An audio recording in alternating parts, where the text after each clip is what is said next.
Welcome back to the Beer Brackets Pub, everybody. I had some friends who I met when I lived in Hamilton, Ontario, came to visit us in Montreal a couple of weeks ago, and they brought me an amazingly cool looking beer can here from Collective Arts Brewery. We reviewed the Collective Arts Lager just a couple of weeks ago here on the channel, and this is a limited edition IPA, a New England double IPA, an Nadipa.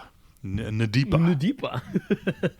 A Nadipa. I've never had a New England double IPA before, so I'm super excited. We're going to be talking about some of our favorite IPAs, and this may or may not involve Collective Arts or me on my end. What do you got over there on your end there? So, my friend, I was looking in my beer cellar. Yes. And I found like this beer that somebody brought over to me. Oh yes. A few weeks back. It's a Sierra Nevada, a cousin of the Torpedo. Yeah, cousin, like the let's call it like the big cousin. It's the Atomic Torpedo. The Imperial IPA comes in at a whopping 9.2%. God damn. 9.2. So Jesus, yeah, man. Look at that. Come on, we're just having a nice little episode over here. You're breaking out 9.2% beers. That's it, man. That's what I have. Behave here. yourself. Come on. This one's 8. So we're up there. Go. We're getting up there. We're gonna have a fun night. We're gonna have a fun night here talking IPAs. There you go. Normally these episodes go like 5 or 6 minutes. This one might be 45. Yeah, I don't know. We'll see. It's gonna feel how this goes. It's gonna feel like 5 minutes for us, man. Like it's gonna feel. Time flies in the pub when you're having fun. Oh yeah. So why we wanted to jump on and film this episode was that Alessandro and I traditionally, oh my God, look at it. Oh, wow. This looks like a hazy, but it almost looks like pineapple juice. Whoa, dude, look at this. It definitely looks like a pineapple smoothie. Yeah. This might actually be right up my alley, and I'll get to this in a minute, but we're talking before we started filming about how, traditionally we haven't been the biggest IPA drinkers. We appreciate them. We love all beers. We don't discriminate against beer, but it just hasn't been our go-to style. It's not so much been our thing up to this point in our beer journey, aside from the particular beers here and there that we've really, really loved. So recently, as in our beer exploration, we've been experimenting a little bit, and we've been, going back to the IPAs and trying to try some new ones. Like Alessandro he got the pack of the Torpedo's bastard cousins there, and he's been trying those out. So he's been exploring, and I've have this one. I've been trying some other craft brews recently, some other IPAs. So we want to talk about what our favorite IPAs are. Or maybe the styles, maybe particulars. I don't know. We'll see where this goes. But Matt, I will let you start. But before that, look how beautiful. Look at that. Jeez, this beer looks delicious. Cheers, cheers, Let's my take friend. a sip. Let's get right into this. Cheers. That's always a good place to start. Oh, wow. This just smells like a pineapple. Oh. Oh. There's a beer moment. Oh. Beer moment. Wow. If you had to name your favorite style of IPA, before we get into specifics, maybe let's start there. What's your go-to style? I think currently where if I had to pick one, and again, like when it comes to styles, it's always difficult because they can be very transient, but I think I'm probably going to go with the West Coast style, my friend. The balance I find between the maltiness and the presence of the hops is in that specific style for me just works. Nothing against like the New England style or juicy, hazy, and all of that. I can definitely see an appeal to those, but when it comes down to it, if I had to pick, that's probably where I would go. How about you, my friend? The whole juicy phenomenon, like this is juicy. Like I'm saying, this is like drinking pineapple juice. I'm enjoying it. But I'm definitely more on the West Coast style as well, just like you. Because one of my favorite IPAs, and I know you're on board with me on this, is the Sierra Nevada Torpedo. 100%. The little brother version, or the big brother. Maybe, I don't know, the version of what you're drinking there. And I know the Torpedo has similar characteristics, what you would consider a West Coast IPA as being very malt forward. It's got that darker, more amber color to it. And that's really what I appreciate of an IPA, something that balances the malt and the hops, where it's not just completely assaulting you with hops. Exactly. Although I do appreciate some New England IPAs, and specifically another one of my favorites is the Collective Arts Life in the Clouds Yeah. NEPA New England IPA. That one in particular, because I find it achieves that style without going too far on the juiciness. Fair. Not getting too juicy. Fair. But it gets that nice sort of mix of fruity, floral hop in a very light body, and it's very drinkable, very flavorful, but it's also nice and malty and yeasty at the same time, like a lot of Collective Arts beers are. Those two are my favorite. If you had to name another one outside of the Torpedo, though, what would be a go-to IPA for you? Because I think I know what your answer is. Oh yeah, man! Like if my all-time favorite, and I don't think is gonna take like something very special to beat this one, but we're staying within the same brewery, but it's the Sierra Nevada, the Celebration. Yeah. Like to me, that beer, when it comes, there's no other IPAs that I've had that can quite top the balance. I think like the balance of that beer is what shocks me every time. Maybe there's also an element to the fact that it's only available like a certain amount of time of the year. I'm sure that plays in. Yeah, there's a beer scarcity to it. Yeah, there definitely is that element, right? Yeah. But I every time when it comes around like the season and it's available, I just like find myself like really craving it because it's I find like it achieves something very difficult to have that like flavor pack like punch of hop while still having that backbone of malt. I haven't found like the Torpedo obviously is available year round and it's very close to that, but not quite to me, at least in my opinion, not quite to the same level. Torpedo is obviously a close second. So we're staying within the Sierra Nevada family. That's really interesting because I know we've had similar tastes on a lot of these things. And it's funny that, we both named 2 so far and 3 out of the 4 are Sierra Nevada beers. That says a lot about what Sierra Nevada does with their IPAs. It does. And the fact that it appeals to maybe a certain kind of specific beer drinker. If you are the type of beer drinker that maybe doesn't necessarily flock to the IPAs and you do appreciate a little bit more maltiness in your beer, and Sierra Nevada serves that crowd. But here's another one that I would like to throw in the Ooh, throw in. It's one that kind of like has snuck up on me in a way that I wasn't expecting. It's not necessarily one that I would say, oh wow, like I'm seeking it, but every time I have it, I gotta admit it's consistent. And there's a specific one occasion in which I have it, and it's almost like has become like a tradition in a way. And the beer I'm talking about is the Cigar City High Life.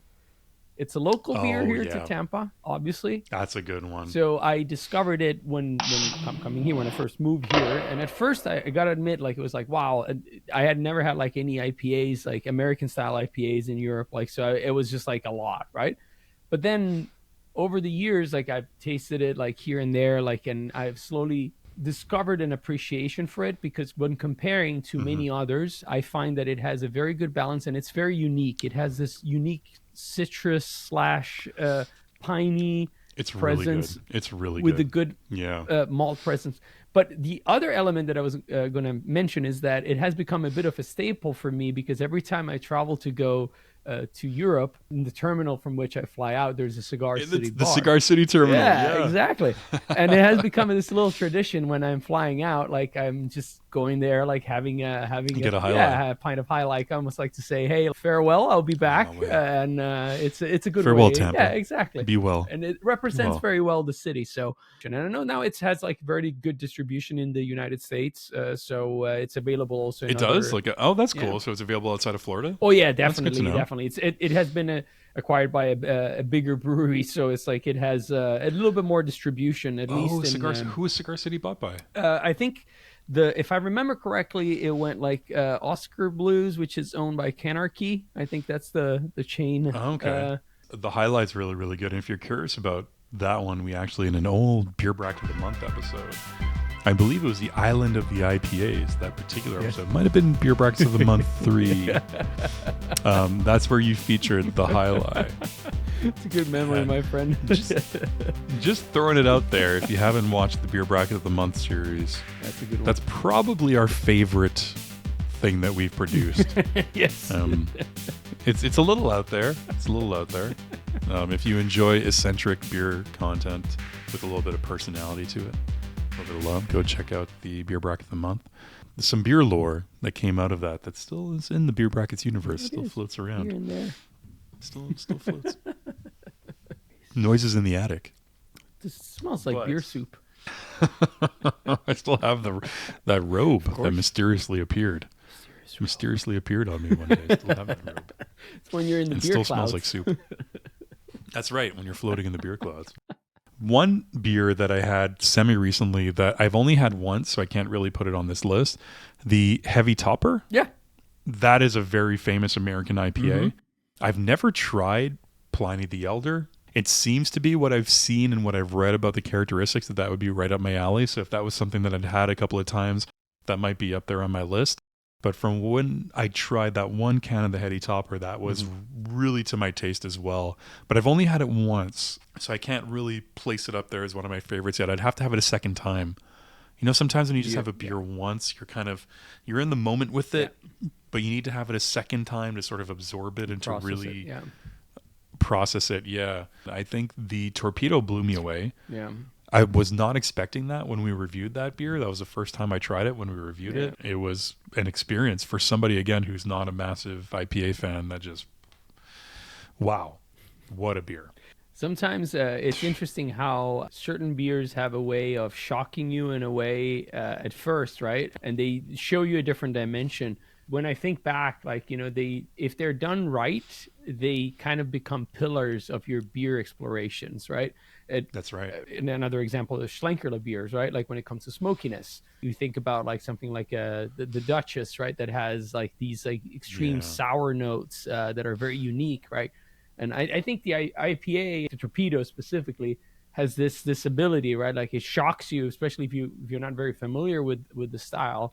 And that's probably what happened to me with the Highlight. Like it's one of the first ones that I had that was really like, wow, like this is something completely different, right?